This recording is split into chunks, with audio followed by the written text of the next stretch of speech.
You're on.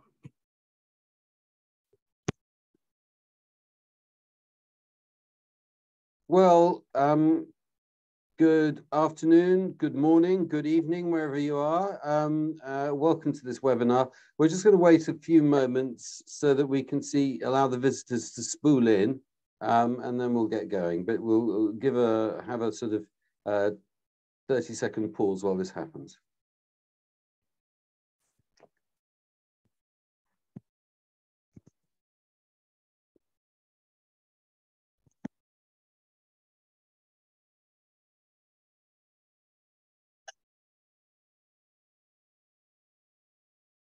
All right, well, ladies and gentlemen, I'm sure we'll be joined by some others. My name's Tom Jenkins.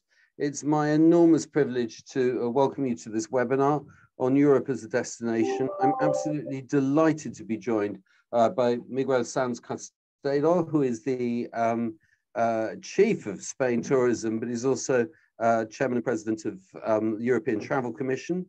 We are also being joined by two old friends, Eduardo Santander, who is the Chief Executive of the European Travel Commission, the umbrella body for all the national tourist offices, or nearly, with one major exception, which we may cover in a minute, nearly all the national tourist offices in Europe, based in Brussels, and Terry Dale, of course, our old friend from the United States Tour Operators Association. Gentlemen, welcome. It has been pointed out that we are all male and middle-aged and with various states of hair, but I mean, but there's not much we can do about that. I'm just aware that I will try and make a more diverse panel the next time we go on air. Now, I've got a short presentation to start off with. I would just say at the beginning that this is being recorded, this webinar, so it will be up on the ETOA website. To support this webinar, ETC very kindly have put together some data on Europe as a destination. This will be released tomorrow with this recording. So if you want to look at some hard facts and figures, which we're not covering necessarily in detail today, though they'll inform our conversation, please look on the website because that'll be there. I'm indebted to ETC for doing so. And if you've got any questions, this is an informal webinar, so if you've got any questions, it's enormously helpful if you could post them in the Q&A section, and we'll be delighted to try and answer them.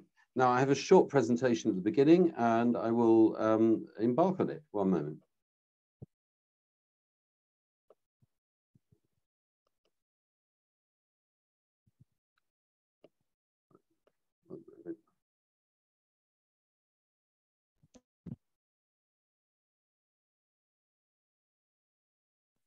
Right. One moment. Sorry, we'll get there in the end. I hope you can see that. Okay, this is going to be part of what I hope is a series of webinars on Europe as a tourism export center. I think it's very important to emphasize the fact that when we bring visitors into Europe, we're earning foreign money, and it is it's a vital it's a vital export industry for Europe. And it's one of the things we're going to be trying to emphasize in a series of webinars as we roll forward. I think it's probably worthwhile us emphasizing that Europe, as a brand, some people say, but Europe is a destination which is really vivid in the minds of our customers. People may be attracted to individual cities and countries. If you ask people why they want to come to Europe, they'll cite a whole series of very specific attractions, but they're the components of what they see as a European trip. And it has a global reach. I think we forget quite how powerful that is in Europe. We've got a vast cultural footprint. Art, music, and dance is largely seen as European. It's not exclusively European, but European art, music, and dance is everywhere appreciated and recognized. It has a huge influence in terms of politics, law, and commerce, and also industrial processes. And we forget that actually European industry is an object of fascination, particularly in the Far East. And all of this acts as a pan-European draw. It's also the European diaspora, of whom there are huge swathes in North America, South Africa, Australasia. and South America, they see coming to Europe as come home. And this is particularly the case, not exclusively the case, but in the United States. And the United States has for years projected itself as a melting pot of nationalities. And the European diaspora there, have very much a shared ancestry. Not everybody comes from, well, very few people see themselves as coming from one specific country. If you just look at the American presidents, which is not a particularly ethnically diverse part of the American population, but Biden sees himself as part English, part Irish, part French. Trump sees himself as part German, part Scottish, and even George Washington, some enterprising persons pointed out, was part English and part Swedish. So I mean, a shared European heritage is a defining characteristic of US presidents, and it's a shared characteristic of a large proportion of the population in the United States. And even as it becomes more diverse inside North America, that Europeanness is actually spread ever wider. Also, Europe is a set of small countries. This is a thing that we tend to miss when we're sitting in Europe, has a unique appeal. Slightly wayward appeal, perhaps, if you're looking at Fredonia, a non-existent company championed by the Marx brothers, who appears in the illustration on the right there. But it just illustrates the huge cultural diversity that there is in Europe, and the constant variation in interest that you get as you're traveling around. Many years ago, we did a series of fam trips to the European Commission. And one of the things that came back was the fact that you could be in Innsbruck in the morning and Venice in the afternoon, and there are very few continents which could provide you with such a startling contrast within such a small amount of time. The European Travel Commission, who joins us today en masse, I just merely point out, was founded to promote the joint development of Europe as one tourist area, so that Europe's trade with other continents, especially with the American continent, may result in the maximum possible gain for foreign exchange. We could almost have that as a motto for this webinar series. There is no small irony that that point was put forward by a member of the British delegation at the starting point of ETC. Ourselves, European ETOA, we were founded by operators who sold Europe. They had Europe on their brochure. This brochure that I'm illustrating on the right is obviously far older than ETOA. It dates from 1928, put forward by American Express, but we still have products that's called Europe. It's got a long history and it's got a very thick presence. G2, one of my larger wholesale members, reported that the outbound group traffic from Indonesia was 95% multi-country, Thailand was 70% multi-country, and South Korea 60% multi-country. And these are big numbers. We're dealing with hundreds of thousands of people. And this process, I would point out, was enormously helped by the Schengen visa. This kind of evolution from these countries, which require, certainly Indonesia and Thailand, require visas, it would be absolutely impossible without the Schengen visa functioning in the way it does now. The number of countries visited is interesting, that the number of countries the average US citizen visits when they come to Europe is 2.3, Japan 1.9, and China 2.2. And I would just stress that this is the average visitor to Europe, many of whom, and indeed maybe most of whom, are actually second-time visitors. For the first-time visitors to Europe, the proportion is going to be far higher. And I would insist that these are the people that we want to attract. First-time visitors are the ones that become second-time visitors, that have a deeper penetration into European culture and a wider focus on regional tourism. Long-haul traveler expenditure, and I'm very grateful to ETC to furnishing me with this. This was just a questionnaire that they put out to the visitors of what they expected. And just in broad terms, these figures, which you can read about elsewhere, but I would just point out that we're looking at around about $200 a day per person expenditure. And this is the equivalent of having someone with $130,000 income arriving in your country throwing money around, and it's all export revenue. This is a huge contribution to destination economies, and this is precisely why we need, despite some of the comments that are coming out occasionally, why we need to concentrate on the first-time long-haul pan-European visitor. That's that from me in terms of my pitch. I will just turn to my panel and see if they've got any opening remarks on that. Miguel, is there anything you would like to say about this? Hello, thank you for inviting me, and thank you for having Spain on ETC in a double people of Eduardo me. I would say that I fully agree with what you have said. Europe, at least for Spain, and I'm sure that for the rest of our countries, works as an umbrella brand, as a destination that is aspirational for many countries around the globe. We do need, and this is an important message that I like to throw out, is we need to manage this brand. This is a brand that is a powerful brand. It's a brand that wants to be consumed by people around the world. And we need to include and we need to adapt this brand to today's consumer. There is a new need for example, security, being it health security or personal security.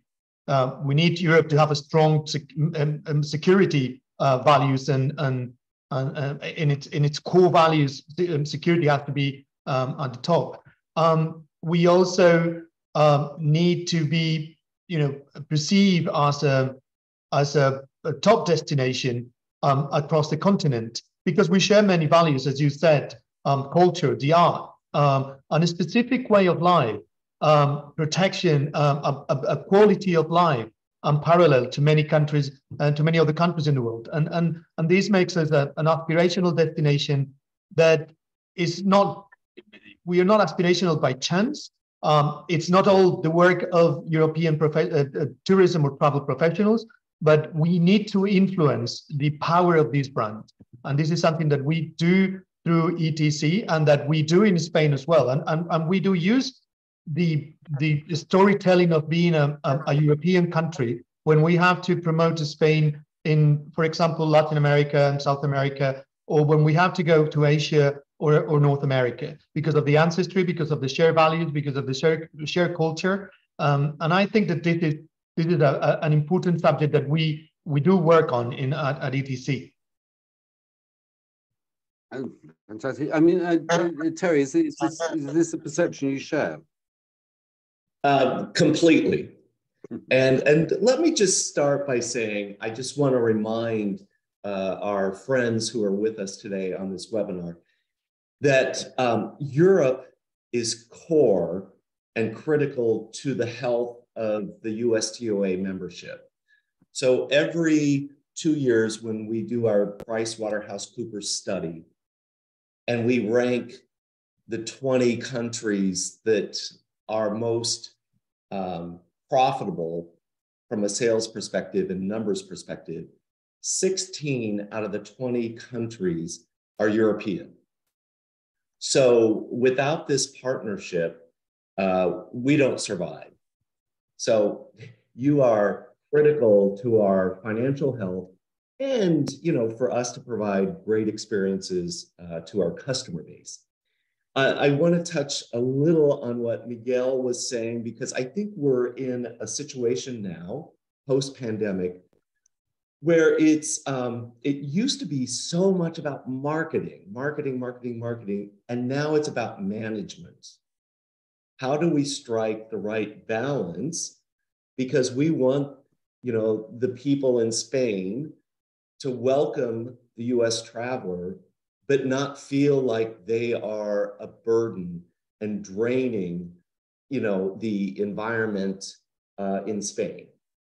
So I think for us as an industry, that's really the focus. There are different regions of the world, which obviously marketing is critical because they're still trying to get their foothold and get their place.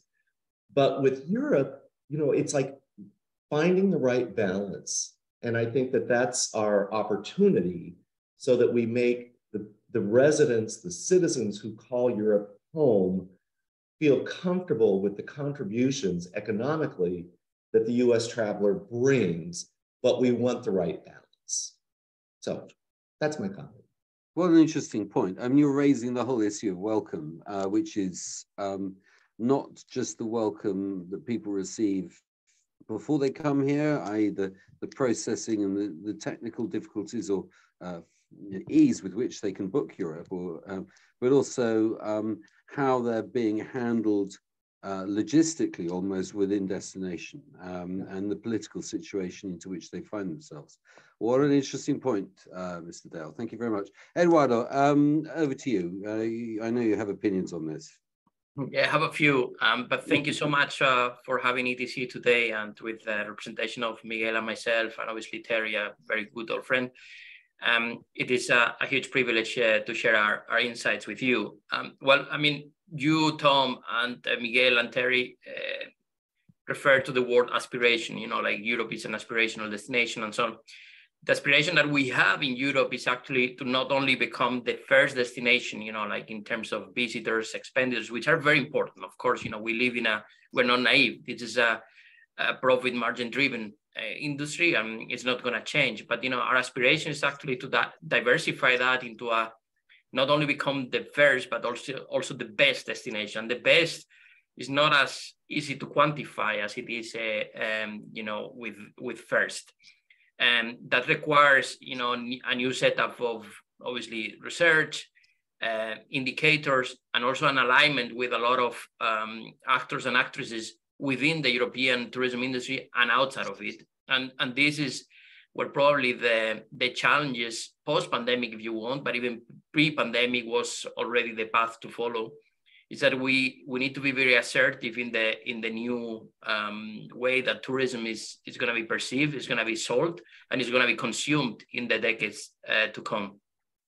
Within that, at the very core of European tourism are very strong values embedded in European history. And, you know, obviously the democracy was invented in Europe, the human rights were invented in Europe, and tourism was invented in Europe. And there is a reason for that. And this is a very special place in the world. As Miguel was saying, you know, we share a lot of values, but in a very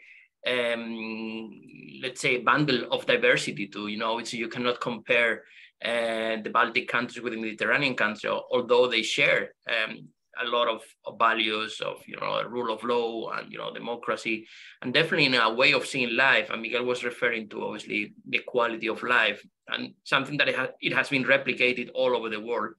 But what I would like to say with this is that the paradigm of tourism is changing massively, and also not only at a supply or a destination level, but also at a demand level. And we see that more and more the demands for Europe are changing too. And we have to be very agile in a way that we approach the American traveler in the future, because it's not the one, definitely not from the 60s. The baby boomers are no longer there, as we know, and we're talking this kind of lasagna of different layers of different generations traveling in at the same time, at the same moment, with very different needs.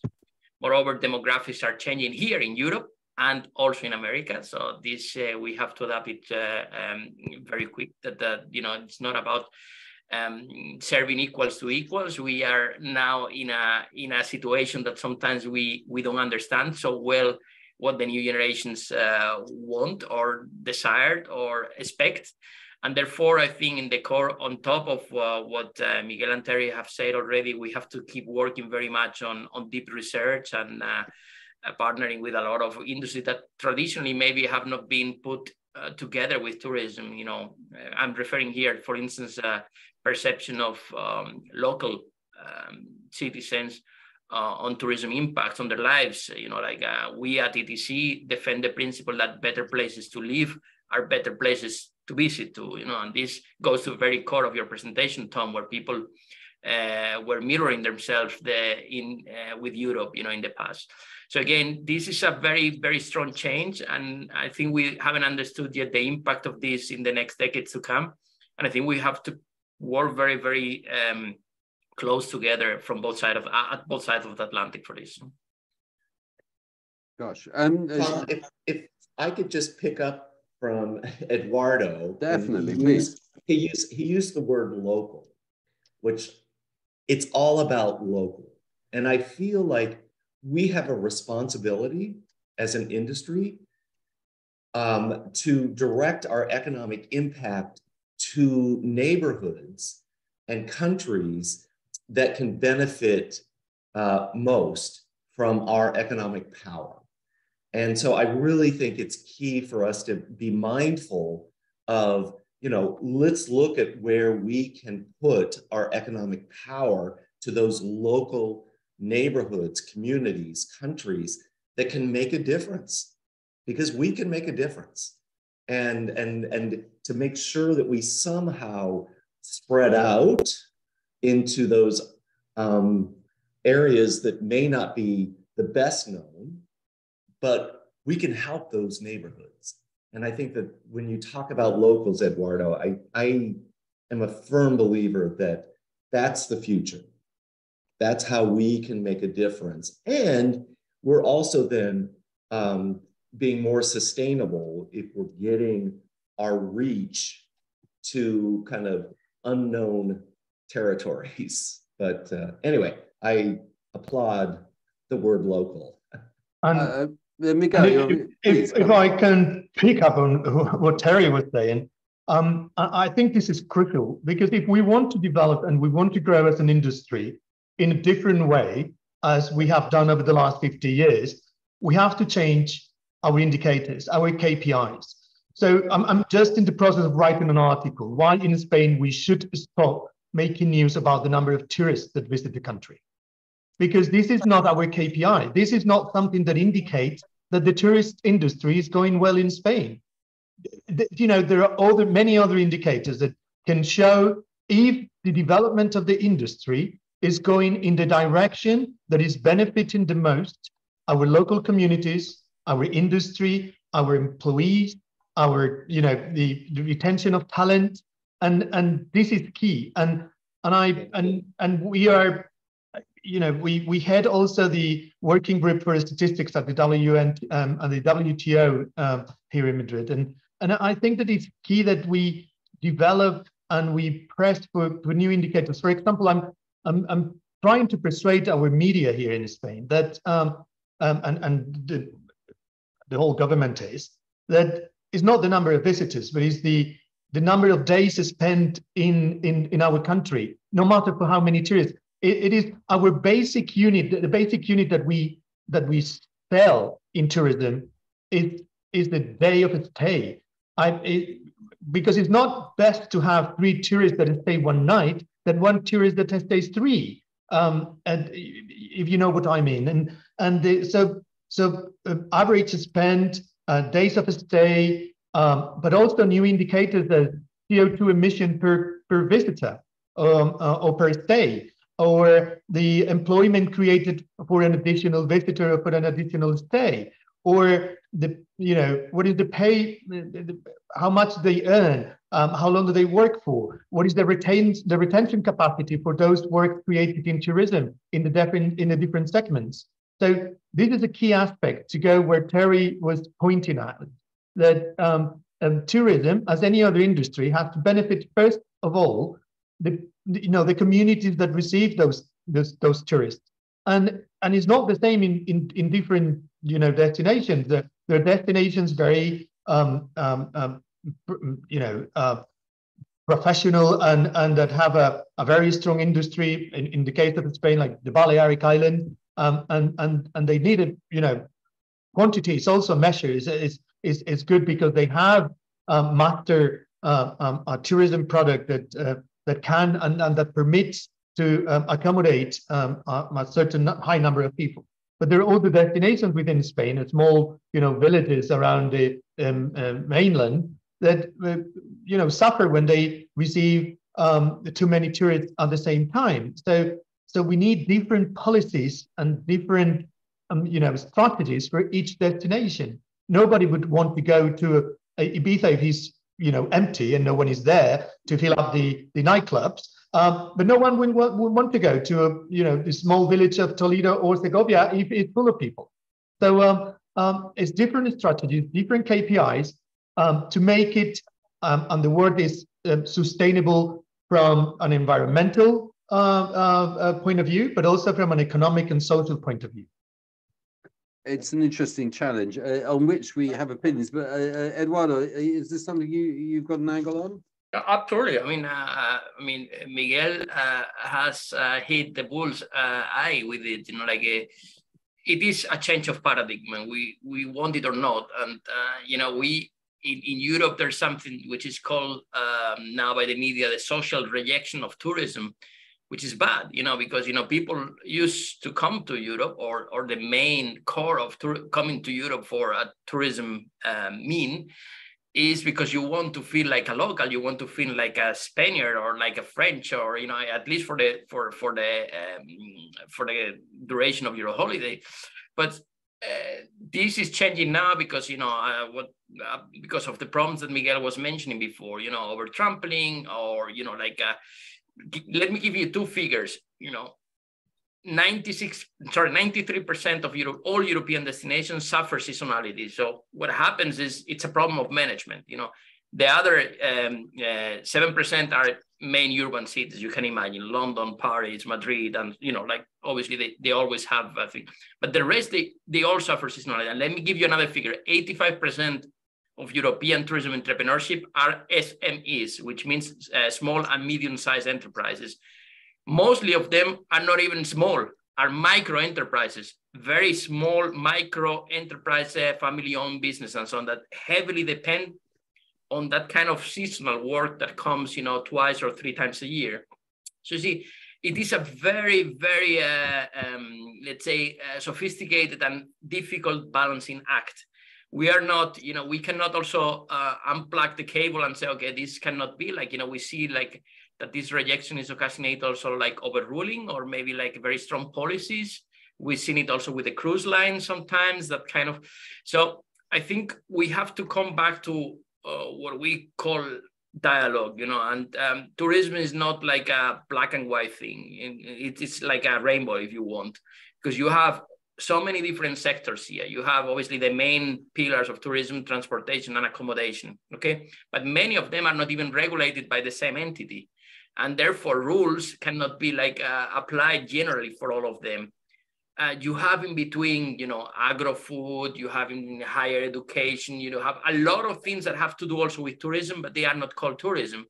But nevertheless, they ended up falling or meeting at the same place and at the same time in many places in Europe.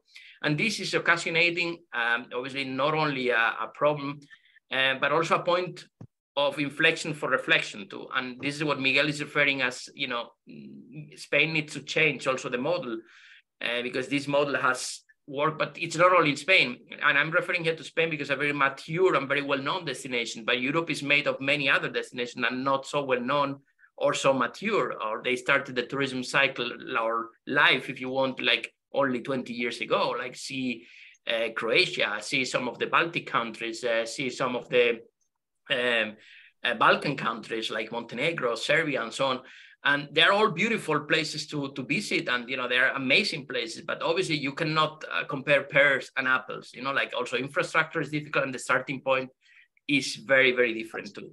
And what I want to say that the complexity of this requires a lot of agreement, a lot of understanding, and also a lot of different timings for different changes and processes.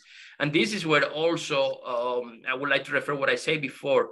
It is a change of education of demand and supply at the same time.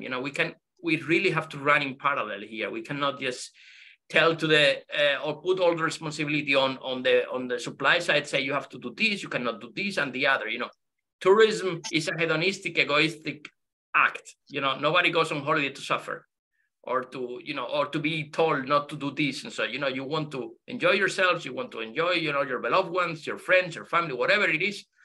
And you cannot prescribe people that now you cannot do this and that. We have to create the right policies so that people can still enjoy themselves in a responsible way, in a way that, tourism can still flourish for many decades to go. I think we're getting into really interesting things here without talking to some of the things that maybe the audience wants to hear about. I'm not saying they don't want to hear about this, but they probably want to hear about, who's up, who's down, what's happening. But I think this is such a good point, Eduardo. I mean, can I just throw it out to Miguel?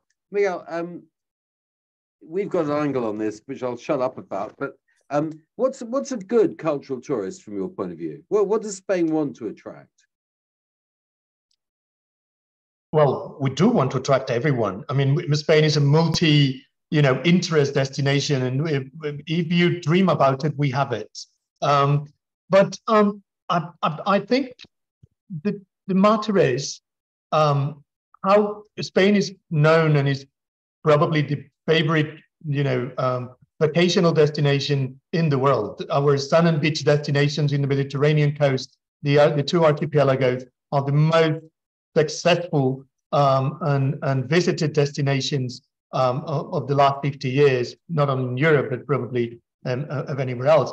What they have discovered many years ago, and they have been quite successful, is that interest in visitors for other products besides the beach and the sun. And they have all built fantastic products around culture, like museums or cultural festivals or music festivals for the like. That Spain is the European country, and I guess one of the world's largest producers of music festivals, with rock bands or classic music or indie music or any kind of music. And these type of products have become an important component of the brand Spain. So when you come to Spain, you don't only come as many people from, 30 years ago, 40 years ago, you come for the beach, you come for the way of life and the activities around what you do in these destinations. And this has opened the door to different destinations apart from the ones by the coast, by the Mediterranean coast or the archipelagos. So this has opened the door for medium and small size cities in inland mainland Spain, or this has opened the door for natural parks in Spain or for natural destinations within Spain. And what we look for is for people that are interested in knowing where the places they are visiting. You know that we have a tradition of adapting our destinations to our consumer. So we will have, in some destinations, it was a mimic of the places that our visitors came from, with restaurants and food and gastronomy where people where they came from to replicate their cultural habitat from where they came from. And over the last 20 years, this has changed dramatically in most destinations within Spain. So now it's about local gastronomy, it's about local culture, it's about local traditions, it's about local, living. And I think that in Spain, for example, out of all of the segments of vacational travel, seasonal summer travel, the only one in which Spain is not the first power or the first destination is in all-inclusive resorts. And we don't mind. We are happy with it. We do prefer to attract visitors that have multiple interests and that would go and have an impact in the communities they are visiting. Not to say that, we do cater for everyone that comes, but this is a competition that we are happy with it. Wow. Okay. Right. This is something that ETOA cares about a lot. I noticed that one of the questions has come up saying that maybe we should start getting focus groups together whereby industry and local businesses and citizens can share ideas as to best practice. I think this is an admirable thought. The only thing I would stress is that we live in an open commercial society, and it's very, very difficult for people to enter any economy and spend money and for that to have no impact. The moment you start introducing demand into an economy, you will create an impact on supply. This is obviously a motherhood and apple pie. And the impact that tourism tends to have within a community tends to be very similar to the impact, not in its mechanisms, but the ramifications tend to be very similar to the impact that gentrification has in an area. And it creates all sorts of opportunities, creates lots of extra money, but it also can have the potential of generating real resentment. And how you handle that best is a very, very interesting question, and it's one that I fear that we don't have time for today. I have Terry Dale here, who's sitting in Florida in the United States. What is the sense? I mean, the sentiment I'm getting at the moment, Terry, for Europe and the US is that things are in many destinations they're back to 2019 levels. Yes. And what is the prospect? What's happening now and what's happening next year? Well, I can just say we are very happy with how this year is playing out. Now, that doesn't mean tomorrow we'll wake up and there will be a natural disaster or something to disrupt. But we're going to end this year in a very positive, strong position with Europe as our partner. And I would expect the same next year. Now, obviously, next year is an election year and it's going to be messy and horrible. But at the end of the day, people will need a holiday.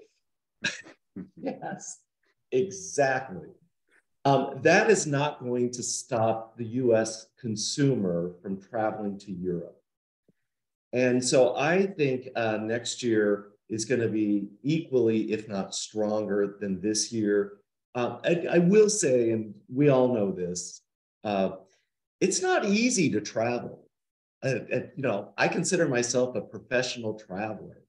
And I spent the night in the Dallas airport in a seat because of airline disruptions and weather and staffing, what have you.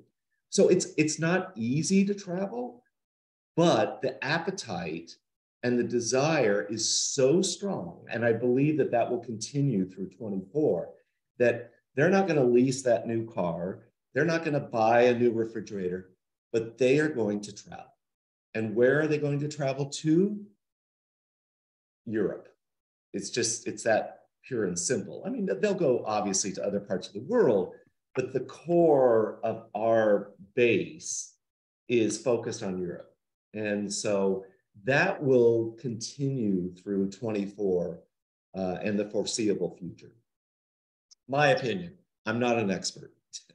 I think I heard you're from as you close once. to one as we've got here.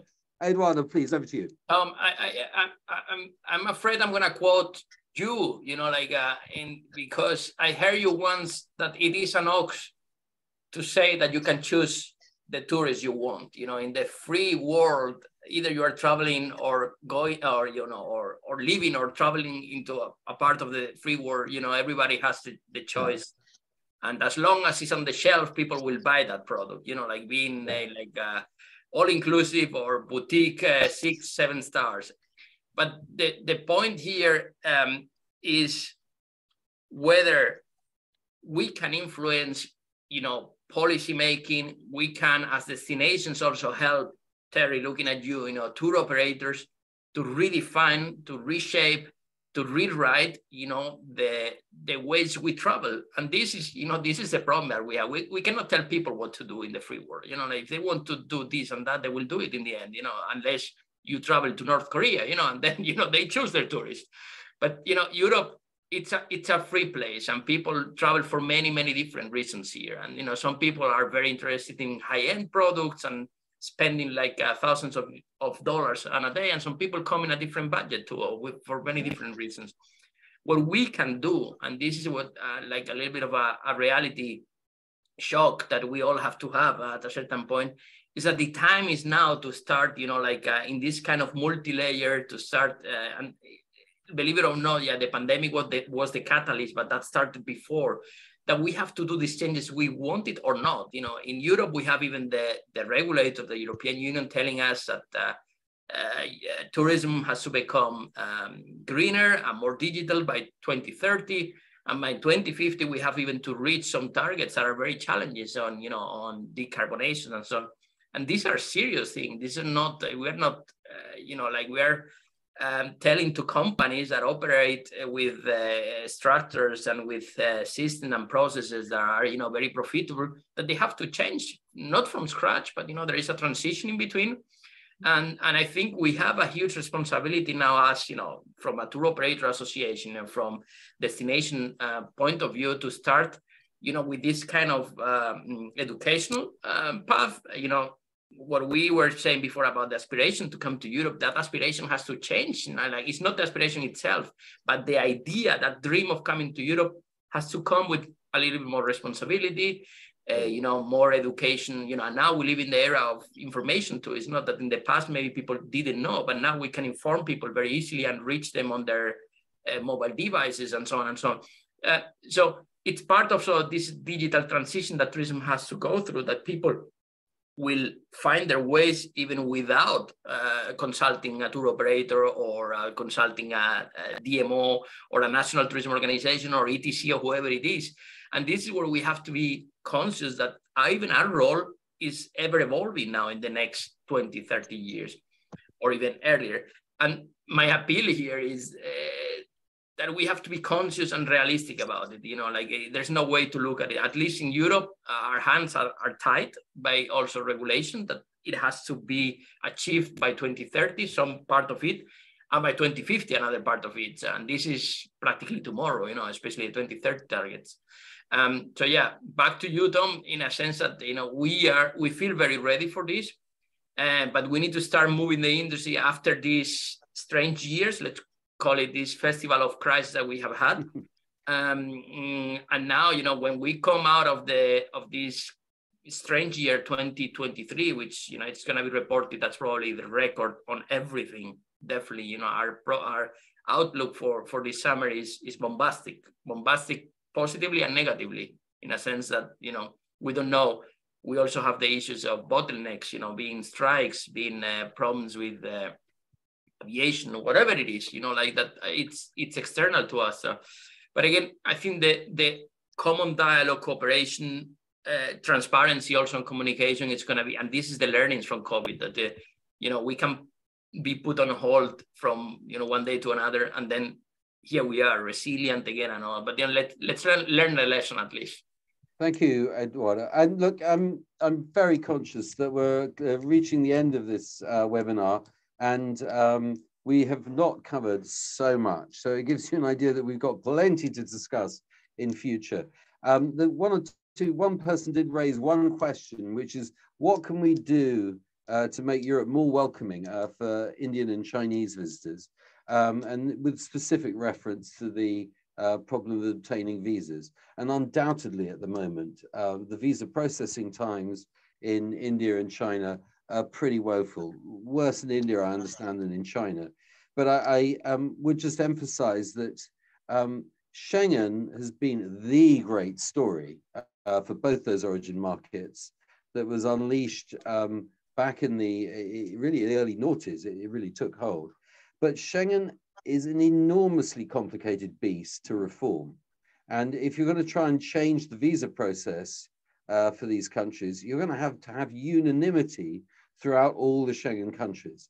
And this is not an easy thing to do. Not an easy thing to create, but once created, very, very difficult to change.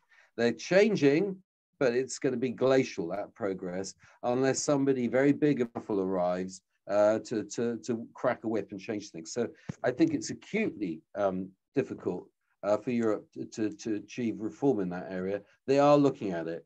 I will just make a quick side glance at the UK, who has every opportunity to change their visa system, and they've changed it in order to create one which is even more difficult than Schengen for people to correct. So reform doesn't necessarily go in the right direction in the US.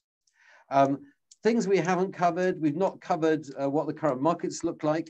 A report that we're going to be, which is published by ETC, is going to be posted with this webinar tomorrow. Everybody attending the webinar or registered for the webinar will get a link, so you'll get an email about that.